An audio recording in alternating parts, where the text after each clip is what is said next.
السلام علیکم ورحمۃ اللہ وبرکاتہ۔ قبر میں کیا کیا ہوگا؟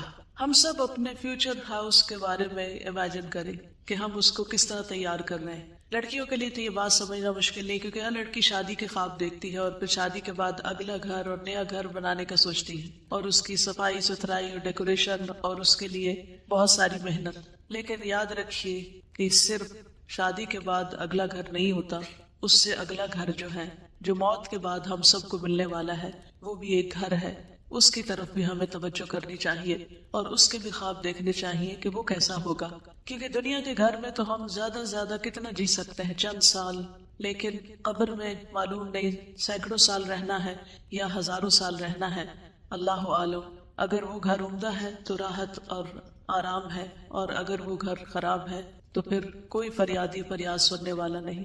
دنیا میں کسی اسپتال میں اگر کوئی بیمار کراہتا ہے تو بہت سارے ڈاکٹر اور نرسز اس کے علاج کے لیے آگے بڑھتے ہیں، اس کو سکون بخشتے ہیں، لیکن قبر میں کون آئے گا؟ کوئی بھی نہیں، وہاں صرف ہمارا عمل ساتھ ہوگا۔ تو آئیے دیکھتے ہیں کہ قبر میں نعمتیں کون کون سی ہوگی۔ جنت کا بستر اور لباس کا ملنا، اور یہ نعمتیں کس کے لیے ہوگی؟ جو سوالوں کا صحیح جواب دے گا۔ سیدنا براء بن عازب رسول اللہ صلی اللہ علیہ وسلم سے روایت کرتے ہیں، تو آسمان سے ایک پکارنے والا پکارتا ہے، یعنی اللہ تعالیٰ، کہ میرے بندے نے سچ کہا، بس اس کے لیے جنت کا بستر بچھا دو، اس کے لیے جنت کی طرف ایک دروازہ کھول دو اور اسے جنت کے کپڑے پہنا دو۔ آپ صلی اللہ علیہ وسلم نے فرمایا، پھر اس کے پاس جنت کی راحت، رزق اور خوشبو آتی ہے۔ قبر میں کیا آتا ہے؟ جنت کی راحت، رزق اور خوشبو، اور فرمایا اس کے لیے اس کی قبر کو تا حد نگاہ کشادہ کر دیا جاتا ہے، جنت کا دروازہ کھولا جانا۔ سیدنا ابو ہریرہ نبی صلی اللہ علیہ وسلم سے روایت کرتے ہیں کہ سوال و جواب کے بعد پھر اس کے لیے جنت کے دروازوں میں سے ایک دروازہ کھول دیا جاتا ہے اور اسے کہا جاتا ہے، یہ تیرا اس جنت میں ٹھکانہ ہے، اور جو کچھ اللہ نے تیرے لیے اس میں تیار کیا ہے، یعنی جو کچھ اللہ نے تمہارے لیے تیار کیا ہے وہ تم دیکھو۔ تو اس کی خوشی اور سرور میں اضافہ ہو جاتا ہے۔ یہ خوش قسمت لوگ ہیں، اللہ تعالیٰ ہمیں بھی ان میں شامل کر لے کہ جو وہاں پر اپنے ٹیسٹ میں کامیاب ہو کر خوش ہوں گے، جیسے آج آپ سرٹیفکیٹ لے کر خوش ہوں گے انشاءاللہ کہ آپ کی کوششیں قابل قدر ٹھہری۔ تو اصل سرٹیفکیٹ وہ ہے جو قبر میں ملے گا، جو وہاں کامیاب ہو گیا وہ اصل کامیاب ہے۔ پھر اس کے لیے جہنم کے دروازوں میں سے ایک دروازہ کھولا جاتا ہے اور اسے کہا جاتا ہے، اگر تو نے اس کی نافرمانی کی ہوتی تو یہ تیرا ٹھکانہ ہوتا، اور جو کچھ اللہ نے اس میں تیرے لیے تیار کیا ہوا ہے، تو اس کی خوشی اور سرور میں اضافہ ہو جاتا ہے کہ شکر اللہ نے مجھے آگ سے بچا لیا۔ صبح و شام جنت کا ٹھکانہ دکھایا جاتا ہے، جیسے بیڈ روم کے اندر ٹیلی ویژن میں لوگ طرح طرح کے مناظر دیکھتے ہیں، نیچرل بیوٹی دیکھتے ہیں یا اور خوبصورت چیزیں دیکھتے ہیں، تو بیٹھے بیٹھے اپنے بیڈ روم میں ہی خوش ہو رہے ہوتے ہیں۔ تو اسی طرح قبر میں لیٹے ہوئے جب اہل جنت، یعنی جن کو انشاءاللہ کامیابی نصیب ہوگی، وہ جنت کا اپنا ٹھکانہ دیکھتے ہیں تو اس کو دیکھ کر خوش ہوتے رہتے ہیں۔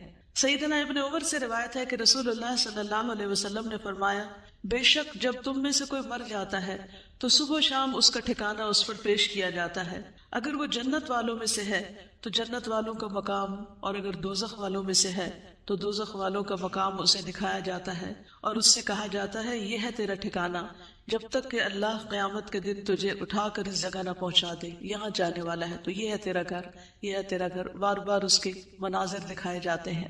اپنا ٹھکانہ دیکھ کر اللہ کا شکر ادا کرنا۔ سیدنا ابو ہریرہ سے روایت ہے، انہوں نے کہا کہ رسول اللہ صلی اللہ علیہ وسلم نے فرمایا، ہر جنتی کو جہنم میں اس کا ٹھکانہ دکھایا جاتا ہے اور وہ کہتا ہے، اگر اللہ نے مجھے ہدایت نہ دی ہوتی تو میں یہاں ہوتا۔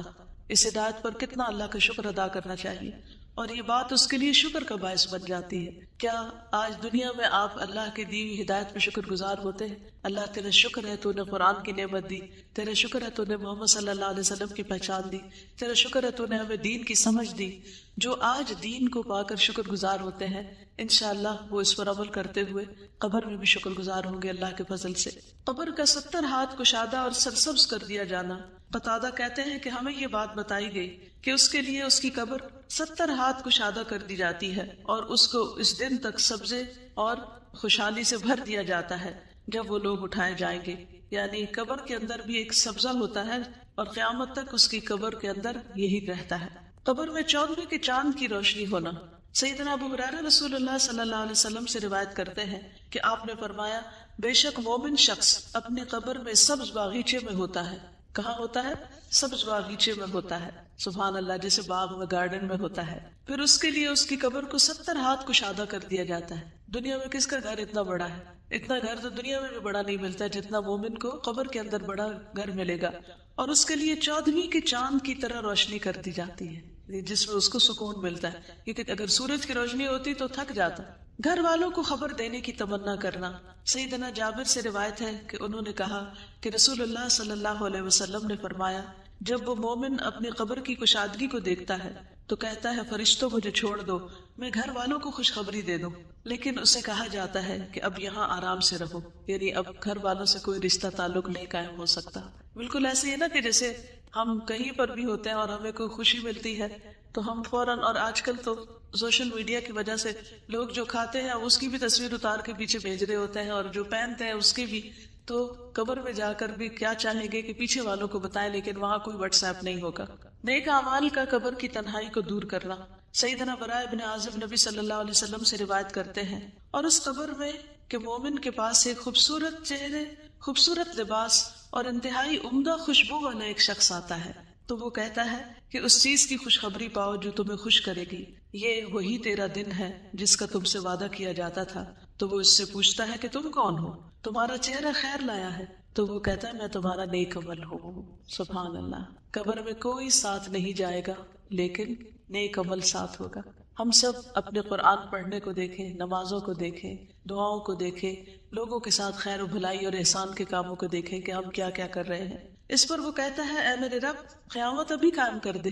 ابھی تو ڈر لگتا ہے نا کہ قیامت نہ آ جائے کہیں، تو وہ کہے گا ابھی قیامت قائم کر دے تاکہ میں اپنے اہل خانہ اور اپنے مال کی طرف واپس لوٹ جاؤں، تاکہ جا کے ان سے ملوں۔ یہ انسان کے اندر قدرتی ایک اٹریکشن ہوتی ہے اپنے گھر والوں سے ملنے کی۔ انسان دنیا میں کہیں بھی سیر و تفریح کر کے آئے، لیکن جو مزہ اور لطف اس کو اپنوں کے اندر آتا ہے وہ کہیں نہیں آتا۔ تو وہاں بھی وہ کیا چاہے گا کہ میں اپنی اس خوشی کو اپنے گھر والوں کے ساتھ شیئر کروں۔ اور ایک روایت میں ہے، اس کے پاس متشکل ہو کر، یہ شکل بنا کر ایک ایسا آدمی آتا ہے جس کا چہرہ انتہائی خوبصورت، کپڑے انتہائی خوبصورت، خوشبو بہت اچھی ہوتی ہے۔ آپ دیکھیں کہ کسی بھی ایسے شخص کی کمپنی میں آپ کا دل کتنا خوش ہو جاتا ہے۔ وہ کہتا ہے تو خوشخبری پا اس چیز کی جو تجھے خوش کرے، خوشخبری پا لے اللہ کی رضامندی اور باغات کی جن میں ہمیشہ کی نعمتیں ہیں۔ یہ تیرا وہ دن ہے جس کا تجھ سے وعدہ کیا جاتا تھا۔ تو وہ فوت شدہ شخص اس سے کہتا ہے، تجھے بھی اللہ خیر کی بشارت دے، تو کون ہے؟ تیرا چہرہ خیر لایا ہے۔ تو وہ کہتا ہے کہ میں تیرا نیک عمل ہوں۔ اللہ کی قسم جو کچھ میں جانتا ہوں وہ یہ ہے کہ تو اللہ کی اطاعت میں بڑی جلدی کرتا تھا، یعنی نیکی کے کاموں میں آگے آگے ہوتا تھا، اور اللہ کی نافرمانی میں بہت ہی سست تھا، یعنی پیچھے ہوتا تھا، جھجکتا تھا، ڈرتا تھا۔ اللہ تجھے بہترین بدلہ دے۔ تو ہم اپنی قبر میں کیا چاہتے ہیں اس کے مطابق اپنے دنیا کے عمل درست کر لیں۔ صدقہ کا قبر کی آگ بجھانا۔ سیدنا عقبہ بن عامر سے روایت ہے، انہوں نے کہا کہ رسول اللہ صلی اللہ علیہ وسلم نے فرمایا، بے شک صدقہ کرنے والوں کی قبروں سے حرارت بچاتا ہے۔ قبروں کی آگ اور گرمی صدقے سے بجھتی ہے، اور مومن روز قیامت اپنے صدقے کے سائے میں ہوگا۔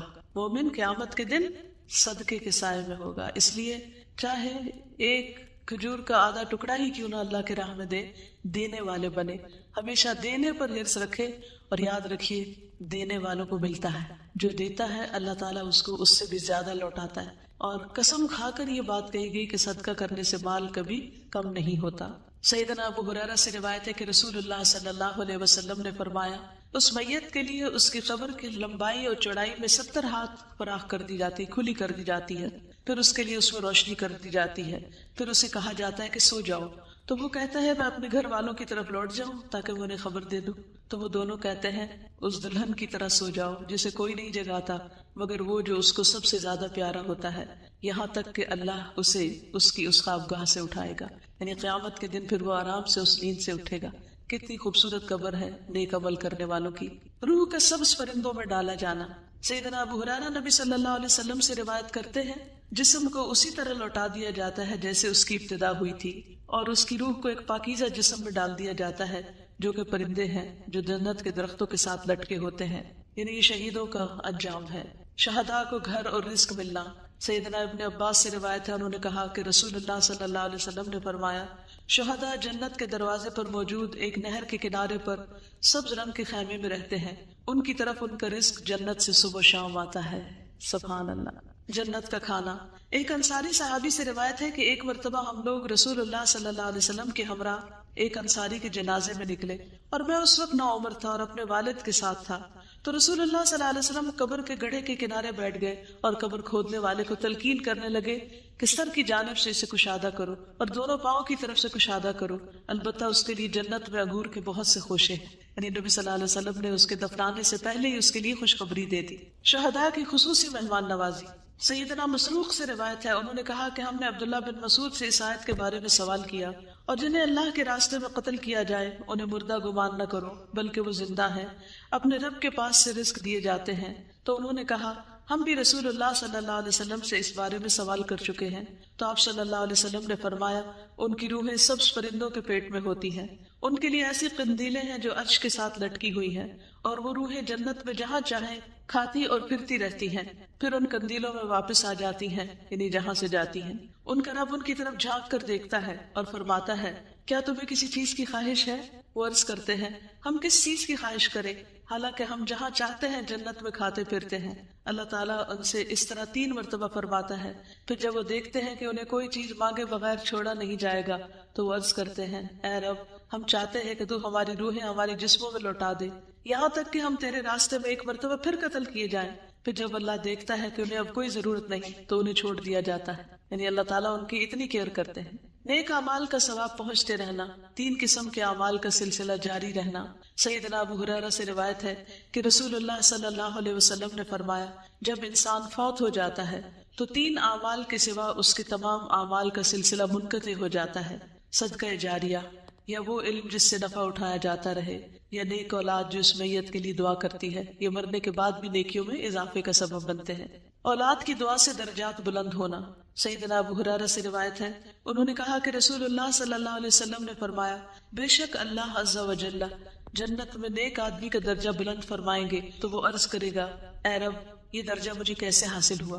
اللہ تعالیٰ فرمائیں گے تیری اولاد کا تیرے لیے استغفار کرنے کی وجہ سے۔ تو ہم سب کو اپنے والدین کے لیے جو فوت ہو چکے ہیں بخشش کی دعا کرنی چاہیے۔ ایک دفعہ میں دعا کرتی ہوں، میں اپنے والد کی نیت کرتی ہوں، آپ سب اپنے اپنے والدین کی جو دنیا سے جا چکے ہیں یا دادا دادی جو بھی، ان کے لیے نیت کر لیجیے۔ اللہم اغفر لہ وارحمہ وعافہ واعف عنہ واکرم نزلہ ووسع مدخلہ واغسلہ بالماء والثلج والبرد ونقه من الخطايا كما ينقى الثوب الأبيض من الدنس اللهم أبدله دارا خيرا من داره وأهلا خيرا من أهله وزوجا خيرا من زوجه اللهم أدخله الجنة اللهم أدخله الجنة اللهم أدخله الجنة وأعذه من عذاب القبر ومن عذاب النار۔ جہاں اپنی بخشش کی دعا مانگا کرے وہاں اپنے والدین کی بخشش کی دعا بھی ضرور کیا کرے، کیونکہ اللہ سبحانہ وتعالیٰ کا فرمان ہے انشکر لی ولوالدیک، کہ میرا شکر ادا کرو اور اپنے والدین کا۔ تو والدین کا شکریہ صرف اس طرح ادا نہیں ہو سکتا کہ ہم انہیں کہیں آپ کا بہت شکریہ، آپ نے میں پیدا کیا یا میں پالا۔ شکر عمل سے ہوتا ہے، اور وہ عمل کیا ہے کہ ان کے لیے دعا کی جائے، ان کی طرف سے صدقہ خیرات کیا جائے۔ کوئی سوال؟ کیوں نہیں ٹھیک؟ مجھے یاد ہے میں بہت چھوٹی تھی اور میری والدہ نے یہ حدیث مجھے سنا دی تھی، ابھی میں نے ہوش نہیں سنبھالا تھا۔ ان کو تھوڑا سا پہلے آپ راہ ہموار کریں کہ دیکھیں ہم اس دنیا میں اللہ کی عبادت کے لیے آئیں، جہاں ایک طرف قبر میں نعمتیں ہیں وہاں دوسری طرف قبر میں عذاب بھی ہے۔ سیدہ عائشہ رضی اللہ تعالیٰ عنہ سے روایت ہے کہ ایک یہودی عورت ان کے پاس آئی، اس نے عذاب قبر کا ذکر کیا تو عائشہ رضی اللہ تعالیٰ عنہ سے کہا کہ اللہ آپ کو عذاب قبر سے پناہ میں رکھے۔ اس پر عائشہ رضی اللہ تعالیٰ عنہ نے رسول اللہ صلی اللہ علیہ وسلم سے عذاب قبر کے بارے میں پوچھا۔ آپ صلی اللہ علیہ وسلم نے فرمایا ہاں عذاب قبر حق ہے۔ عائشہ رضی اللہ تعالیٰ عنہ نے بیان کیا کہ پھر میں نے کبھی ایسا نہیں دیکھا کہ رسول اللہ صلی اللہ علیہ وسلم نے کوئی نماز پڑھی ہو اور اس میں عذاب قبر سے اللہ کی پناہ نہ مانگی ہو۔ یہ کون دعا کر رہا ہے؟ نبی صلی اللہ علیہ وسلم۔ یہ دعا کہاں پڑھی جاتی ہے کچھ پتہ ہے آپ کو؟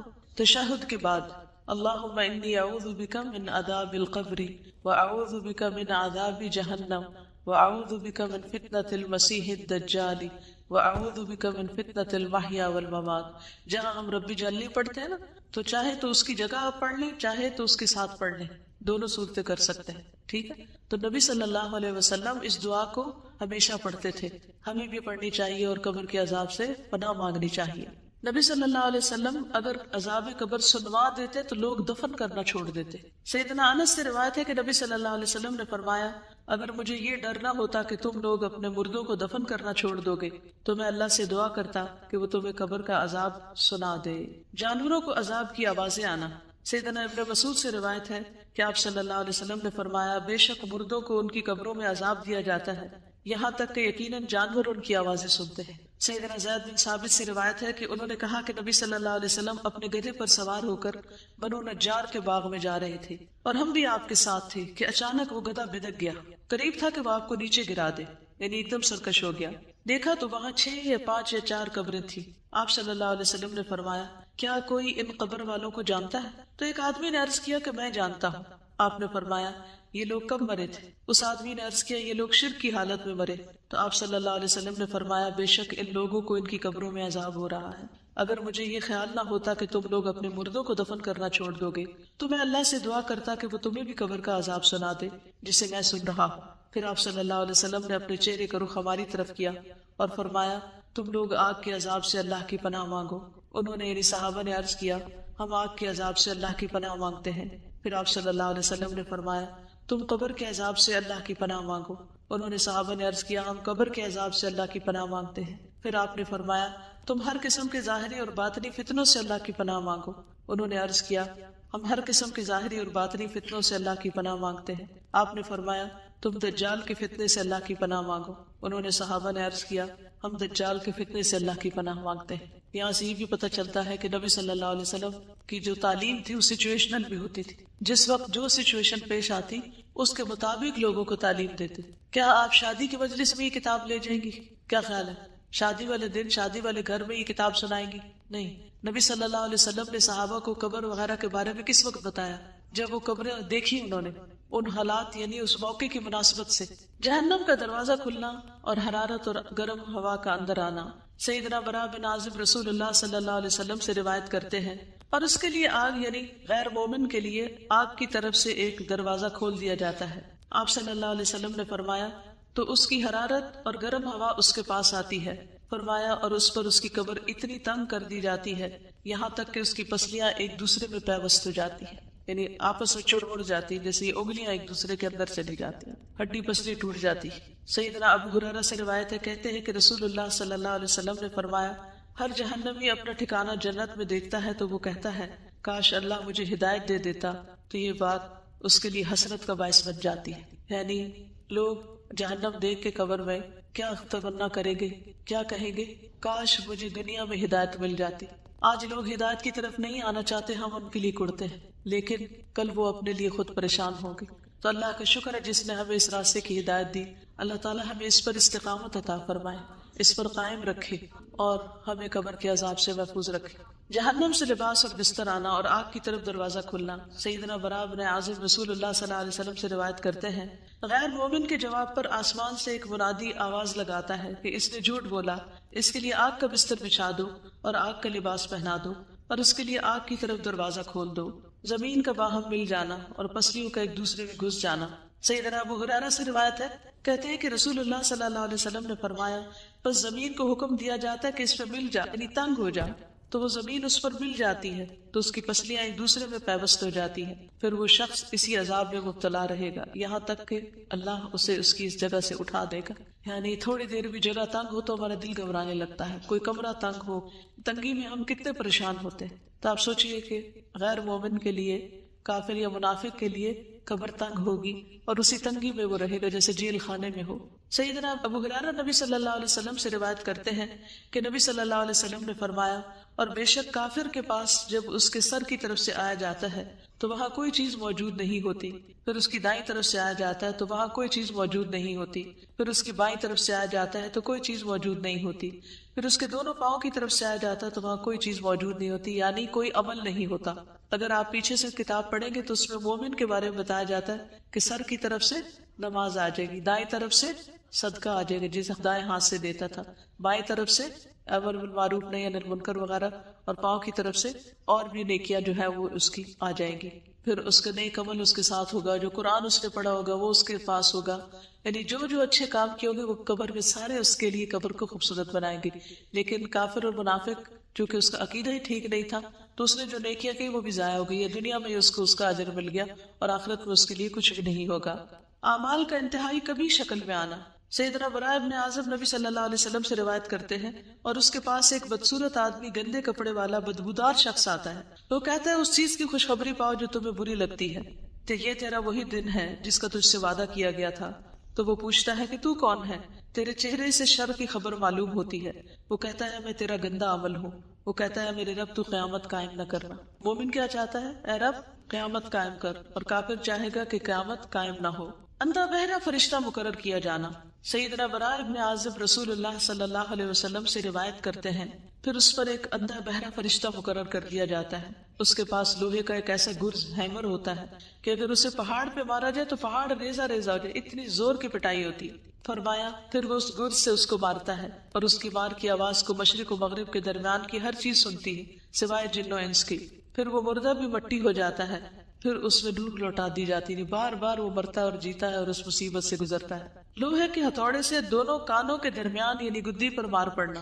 سیدنا انس رضی اللہ تعالیٰ عنہ نبی صلی اللہ علیہ وسلم سے روایت کرتے ہیں کہ نبی صلی اللہ علیہ وسلم نے فرمایا پھر اس کے دونوں کانوں کے درمیان لوہے کے ہتھوڑے سے ایک ضرب لگائی جاتی ہے تو وہ زور سے چیخ اٹھتا ہے۔ اس کی چیخ و پکار کو جن و انس کے علاوہ اس کے پاس پاس کی تمام مخلوق سنتی ہے۔ قبر میں کیڑے پکوڑوں اور سانپ کا ڈسنا اور نوچنا۔ سیدنا ابو ہریرہ سے روایت ہے، انہوں نے کہا کہ رسول اللہ صلی اللہ علیہ وسلم نے فرمایا پھر اسے کہا جاتا ہے سو جا جیسے منحوش سوتا ہے۔ راوی کہتے ہیں میں نے ابو ہریرہ سے کہا منحوش سے کیا مراد ہے؟ انہوں نے کہا اس سے مراد وہ آدمی جسے کیڑے مکوڑے اور سانپ ڈستے اور نوچتے رہتے ہیں، پھر اس پر اس کی قبر تنگ کر دی جاتی ہے۔ 99 گنجے سانپوں کا مسلط کیا جانا۔ سیدنا ابو ہریرہ رسول اللہ صلی اللہ علیہ وسلم سے روایت کرتے ہیں کہ آپ نے فرمایا کیا تم جانتے ہو یہ آیت کس بارے میں نازل ہوئی؟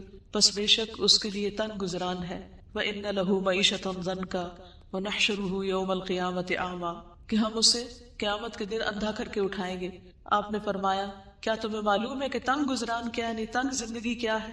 انہوں نے عرض کیا اللہ اور اس کے رسول ہی بخوبی جانتے ہیں۔ آپ نے فرمایا کافر کا اس کی قبر میں عذاب سے دوچار ہونا ہے، یعنی وہ تنگی ہے جو قبر میں پیش آئے گی۔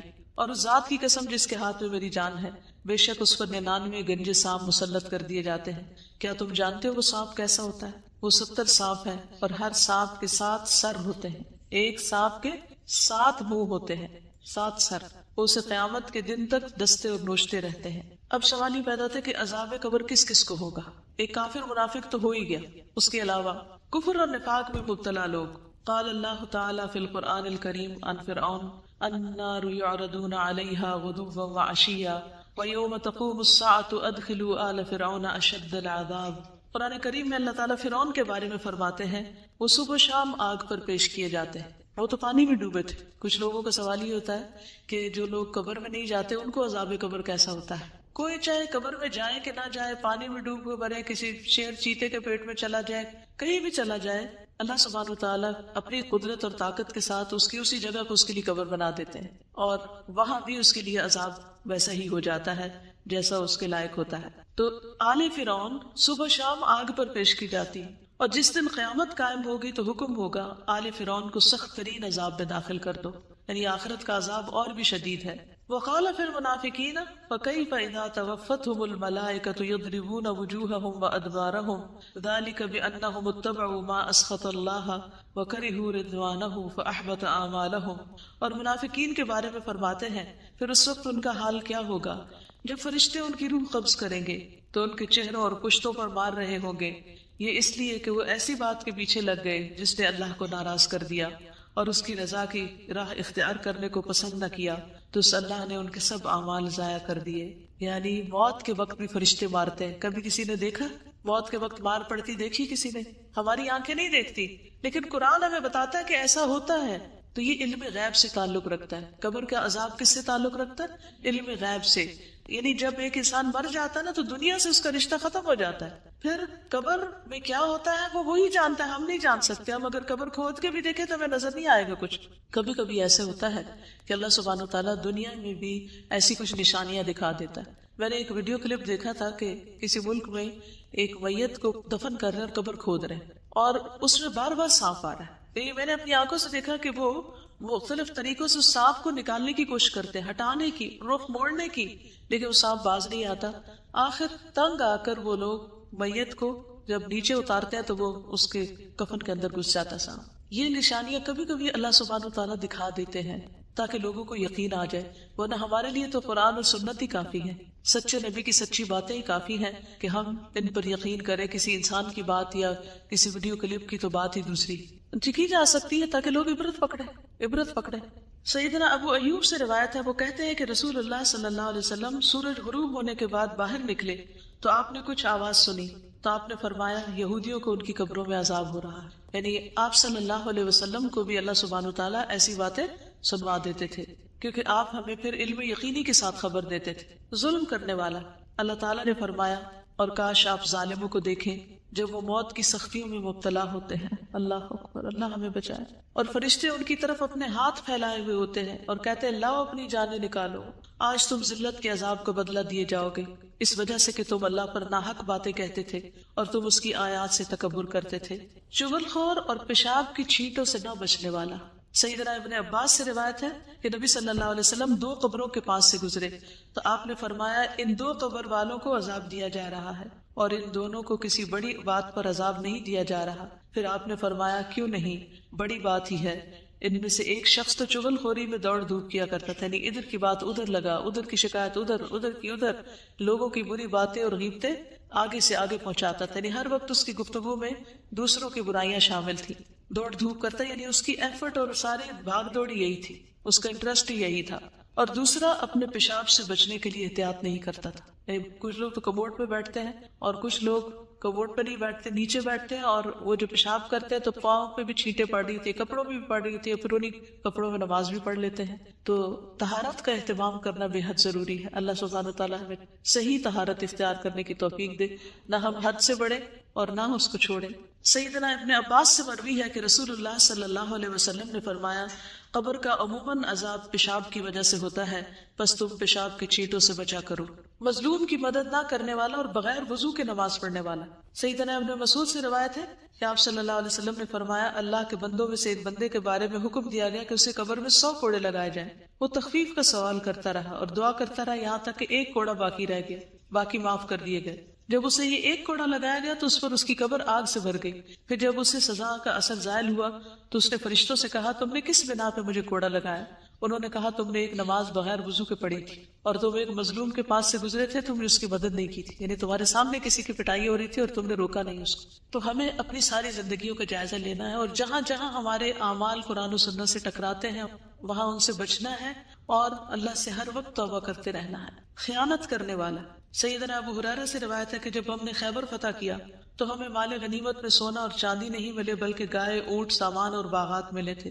پھر ہم رسول اللہ صلی اللہ علیہ وسلم کے ساتھ وادی قرا کی طرف لوٹے اور آپ کے ہمراہ آپ کا غلام تھا جس کو مدعم کہا جاتا تھا، جو بنو ذباب کے ایک آدمی نے آپ کو ہدیے میں دیا تھا. اس دوران کہ وہ رسول اللہ صلی اللہ علیہ وسلم کا کجاوا اتار رہا تھا کہ اچانک نامعلوم سمت سے ایک تیر آ کر اس غلام کو لگ گیا. لوگوں نے کہا اس کے لیے شہادت مبارک ہو.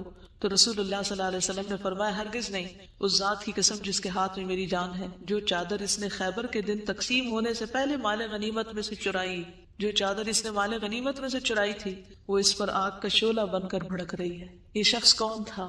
مومن تھا نا؟ کون تھا؟ نبی صلی اللہ علیہ وسلم کی خدمت کرتا تھا، اتنا بڑا اعزاز اس کو حاصل تھا، لیکن اس کے ساتھ اس نے ناسمجھی کی وجہ سے کیا کیا؟ چادر چوری کر لی بیت المال میں سے. اللہ کا مال، لوگوں کی ڈونیشن جو ہوتی ہے، یعنی جیسے آپ میں سے کئی انچارجز ہوگی، کئی برانچ انچارجز ہوگی، کئی ڈونیشن جمع کرتے ہوں گے، وہ آپ کے لیے کالے سانپ کی طرح ہے کہ اس کو آپ اپنی ذات پہ نہیں لگا سکتے کہ آپ اللہ کے دین کی خدمت کے لیے پیسہ اکٹھا کریں اور پھر ذاتی فائدے اٹھانا شروع کر دیں. یہ اپنی آخرت عاقبت خراب کرنے کے برابر ہے. ایک سوئی دھاگا بھی اس میں سے نہیں لینا چاہیے. لوگ جس مقصد کے لیے جو مال دیں اس کو وہی خرچ کر دینا چاہیے اور اس کی حفاظت بھی کرنی چاہیے، اسے ضائع ہونے کے لیے اور چوری ہونے کے لیے نہیں چھوڑ دینا چاہیے. یہ بات سن کر ایک آدمی 1 یا 2 تسمے لے کر آیا تو کہنے لگا یہ چیز میں نے اٹھائی تھی. تو رسول اللہ صلی اللہ علیہ وسلم نے فرمایا یہ بھی آگ کا 1 تسمہ یا 2 تسمے بنتے، اگر تم اس کو نہ جمع کراتے تو یہ تمہارے لیے آگ بن جاتے. جھوٹ بولنے والا. استغفر اللہ استغفر اللہ. سیدنا سمرہ بن جندب سے روایت ہے، کہتے ہیں کہ نبی صلی اللہ علیہ وسلم نے فرمایا آج رات میں نے 2 آدمیوں کو دیکھا جو میرے پاس آئے. ان دونوں نے کہا کہ جسے آپ نے دیکھا ہے اس کی باچھ کو چیرا جا رہا تھا، وہ بڑا ہی جھوٹا تھا، جو ایک جھوٹی بات کرتا اور اس سے وہ جھوٹ نقل کیا جاتا یہاں تک کہ دنیا کے کونوں میں پہنچ جاتا، قیامت کے دن تک اس کو یہی سزا ملتی رہے گی۔ اور بعض اوقات ہمارے اخبار، ریڈیو، ٹیلی ویژن جھوٹی خبریں آگے نشر کرتے ہیں، اسی طرح بعض اوقات واٹس ایپ پر ہم جھوٹی خبریں آگے پہنچاتے ہیں، بغیر جانے کوئی بھی چیز آگے نہ پہنچائے۔ آج کل لوگوں کی بہت عادت ہے، کوئی کسی کا بیان سنا، یہ نہ دیکھا کہ اس میں کون سی چیز قرآن سے ثابت ہے یا حدیث سے ثابت ہے، جھوٹی روایات، جھوٹے قصے صرف ایک انٹرٹینمنٹ کے طور پر آگے سے آگے بیان کرتے ہیں۔ بعض اوقات جھوٹے لطیفے اور ایسی چیز کو حدیث بنا کر پیش کرنا جو حدیث ہے ہی نہیں یا ضعیف حدیثیں ہیں، تو ان چیزوں کو بھی آگے فارورڈ کرنے سے پرہیز کریں۔ کوئی ضروری نہیں ہوتا کہ ہم ہر چیز یہ دوسروں تک پہنچائیں، جو چیز صاف ستھری، صحیح اور درست ہو اسی کو آگے پہنچائیں تاکہ ہمارے لیے صدقہ جاریہ بنے، نہ کہ عذاب جاریہ۔ سیدنا عمر نبی صلی اللہ علیہ وسلم سے روایت کرتے ہیں کہ آپ نے فرمایا، میت کو اس کی قبر میں اس پر کیے جانے والے نوحے کی وجہ سے عذاب دیا جاتا ہے۔ ہم نے ایک وصیت نامہ چھاپ کے رکھا ہوا کاغذ یہاں پر ہوگا، آپ سب اپنے گھر والوں کے لیے وہ پیپر لکھ کے رکھ سکتے ہیں اپنے دستخط کے ساتھ کہ جب ہم بہت ہوں تو ہمارے پر بین نہ کیا جائے۔ سیدنا ابو موسیٰ اشعری سے روایت ہے، رسول اللہ صلی اللہ علیہ وسلم نے فرمایا، جب کوئی مرنے والا مرتا ہے تو اس پر رونے والا کھڑا ہو اور وہ کہے کہ اے میرے پہاڑ، اے میرے سردار، یا اسی قسم کے کوئی اور الفاظ، تو میت پر 2 فرشتے مقرر کیے جاتے ہیں جو اس کے سینے پہ گھونسا مارتے اور پوچھتے ہیں کیا تو ایسا ہی تھا؟ تو اس لیے اپنی بے جا تعریفیں بھی پسند نہیں کرنی چاہیے اور لوگوں کو منع کیا جائے کہ ہماری بلا ضرورت تعریف نہ کرے، کیونکہ بعض اوقات مبالغہ آ رہی ہوتی تعریف میں، تو جو جھوٹی تعریفیں ہیں وہ بھی میت کے لیے مصیبت کا باعث بنتی۔ سیدنا انس سے روایت ہے، انہوں نے کہا کہ ایک شخص پہلے عیسائی تھا، پھر مسلمان ہو گیا، اس نے سورۃ البقرہ اور آل عمران پڑھی تو نبی صلی اللہ علیہ وسلم کا کاتب بن گیا، لیکن پھر وہ شخص مرتد ہو کر عیسائی ہو گیا تو وہ کہنے لگا کہ محمد صلی اللہ علیہ وسلم کے لیے جو کچھ میں نے لکھ دیا ہے اس کے سوا محمد کو اور کچھ بھی معلوم نہیں۔ پھر اللہ تعالیٰ نے اسے موت دی، لوگوں نے اسے دفن کر دیا۔ جب صبح ہوئی تو انہوں نے دیکھا کہ زمین نے اسے باہر پھینک دیا تھا۔ لوگوں نے کہا یہ محمد صلی اللہ علیہ وسلم اور اس کے ساتھیوں کا کام ہے، چونکہ یہ ان سے فرار ہو گیا تھا اس لیے انہوں نے ہمارے ساتھی کی قبر اکھاڑ دی اور اسے باہر نکال پھینکا ہے۔ چنانچہ انہوں نے دوسری قبر کھودی جو بہت زیادہ گہری تھی، لیکن جب صبح ہوئی تو پھر زمین نے اسے باہر پھینک دیا۔ اس مرتبہ بھی انہوں نے یہی کہا کہ یہ محمد صلی اللہ علیہ وسلم اور ان کے ساتھیوں کا کام ہے، چونکہ یہ ان سے فرار ہو گیا تھا اس لیے انہوں نے ہمارے ساتھی کی قبر اکھاڑ دی اور اس کو باہر ڈال دیا۔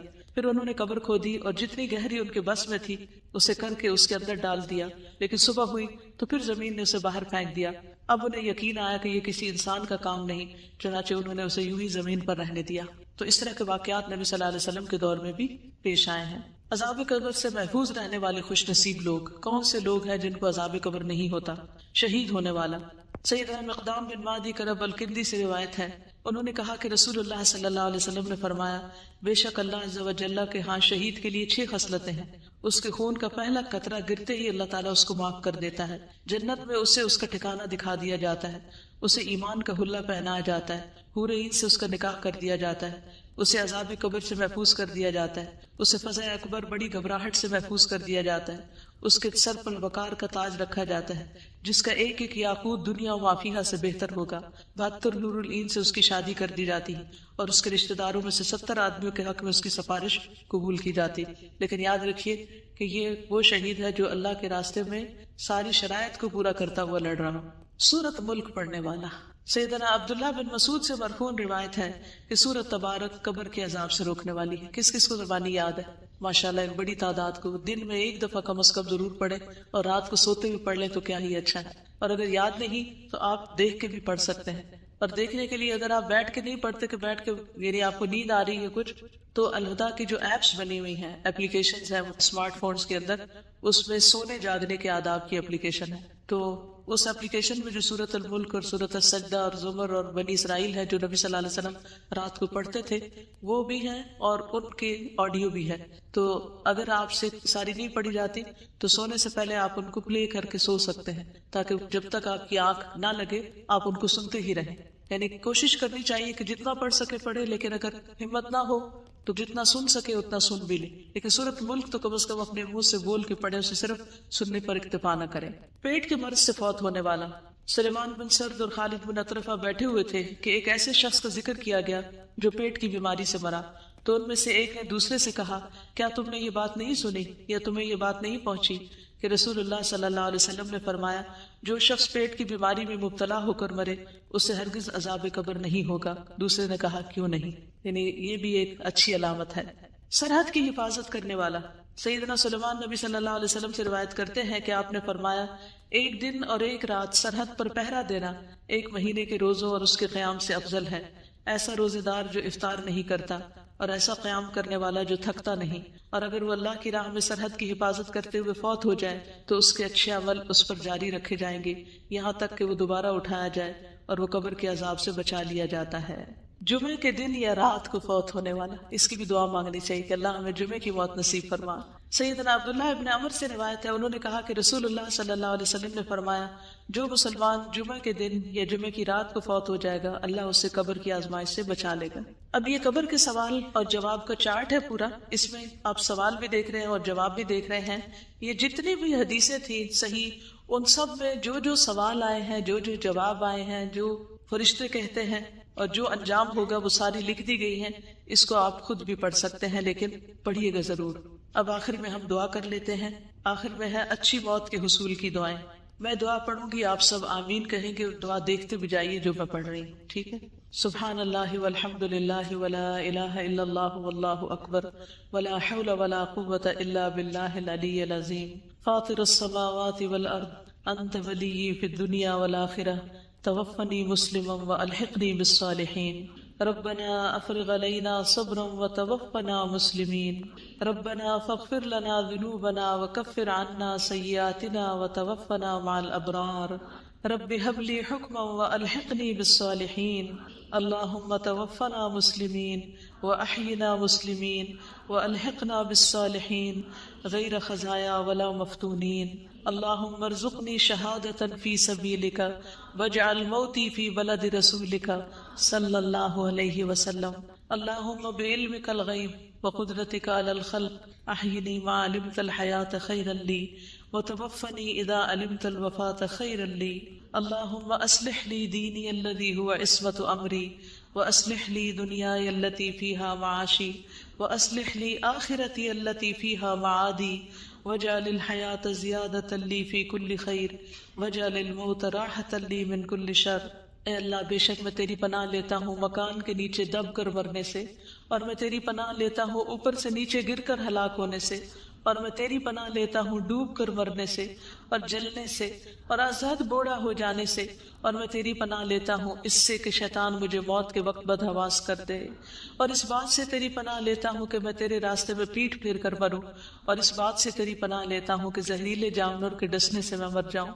اے اللہ بے شک میں تجھ سے نیکیاں کرنے اور برائیوں کو ترک کر دینے کا سوال کرتا ہوں، اور جب تو لوگوں کو فتنے میں مبتلا کرنے کا ارادہ کرے اور میں ان میں موجود ہوں تو مجھے فتنے سے بچا کر اپنے پاس بلا لینا۔ عذاب قبر سے حفاظت کی دعائیں۔ اللہم انی اعوذ بک من عذاب القبر ومن عذاب النار ومن فتنة المحیا والممات ومن فتنة المسیح الدجال۔ اے اللہ بے شک میں قبر کے عذاب سے، آگ کے عذاب سے، زندگی اور موت کے فتنے سے اور مسیح دجال کے فتنے سے تیری پناہ لیتا ہوں۔ اے اللہ بے شک میں کاہلی، شدید بڑھاپے، بزدلی، بخل، دجال کے فتنے اور قبر کے عذاب سے تیری پناہ لیتا ہوں۔ اے اللہ جبرائیل اور میکائیل کے رب اور اسرافیل کے رب، میں آگ کی تپش اور قبر کے عذاب سے تیری پناہ لیتا ہوں۔ اے اللہ یقیناً میں سستی سے، بہت زیادہ بڑھاپے سے، گناہ سے، قرض سے، قبر کی آزمائش سے، قبر کے عذاب سے، آگ کی آزمائش سے اور آگ کی عذاب سے تیری پناہ لیتا ہوں۔ اے اللہ یقیناً میں جہنم کے عذاب سے اور قبر کے عذاب سے اور زندگی اور موت کے فتنے سے اور مسیح دجال کے فتنے کے شر سے تیری پناہ لیتا ہوں۔ اے اللہ بے شک میں کفر، فقر اور قبر کے عذاب سے تیری پناہ لیتا ہوں۔ اے اللہ بے شک میں قبر کے عذاب اور قبر کی آزمائش سے تیری پناہ لیتا ہوں۔ صبح شام کی جو دعائیں ہیں ان میں بھی یہ دعا آتی ہے، ہم نے اور تمام دنیا نے اللہ کے لیے شام کی اور ساری تعریفیں اس اللہ کے لیے ہیں جس کے سوا کوئی معبود نہیں، وہ اکیلا ہے، اس کا کوئی شریک نہیں، اسی کے لیے بادشاہت ہے اور اسی کے لیے تعریف ہے اور وہ ہر چیز پر پوری قدرت رکھنے والا ہے۔ اے اللہ میں تجھ سے اس رات کی بھلائی کا سوال کرتا ہوں اور اس رات کے شر سے اور اس کے بعد کے شر سے تیری پناہ لیتا ہوں۔ اے اللہ بے شک میں سستی اور بڑھاپے کی برائی سے تیری پناہ لیتا ہوں۔ اے اللہ بے شک میں آگ میں عذاب اور قبر میں عذاب سے تیری پناہ لیتا ہوں۔ میت کی بخشش کی دعا تو ہم پہلے کر چکے ہیں.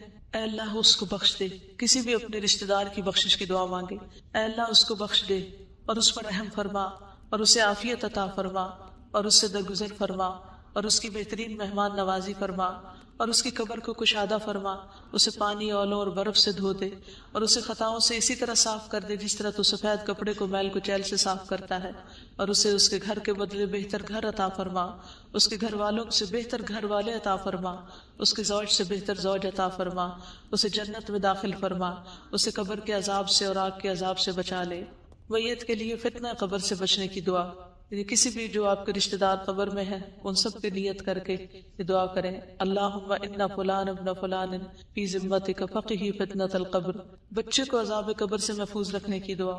اللہم اعذہ من عذاب القبر.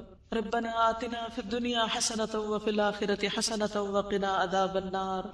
اللہم انی اسألک العافیۃ فی الدنیا والآخرہ. ربنا اغفر لی ولوالدی وللمؤمنین یوم یقوم الحساب. ربنا لا تزغ قلوبنا بعد إذ هديتنا وهب لنا من لدنك رحمة إنك أنت الوهاب. ربنا إنك جامع الناس ليوم لا ريب فيه إن الله لا يخلف الميعاد. ربنا وآتنا ما وعدتنا على رسلك ولا تخزنا يوم القيامة إنك لا تخلف الميعاد. اللهم لا تخزني يوم القيامة. اللهم لا تخزني يوم القيامة. اللهم لا تخزني يوم القيامة. اللهم انی اعوذ بک من ضیق الدنیا و ضیق یوم القیامہ. اے اللہ بے شک میں تیری پناہ لیتا ہوں دنیا کی تنگی سے اور قیامت کے دن کی تنگی سے.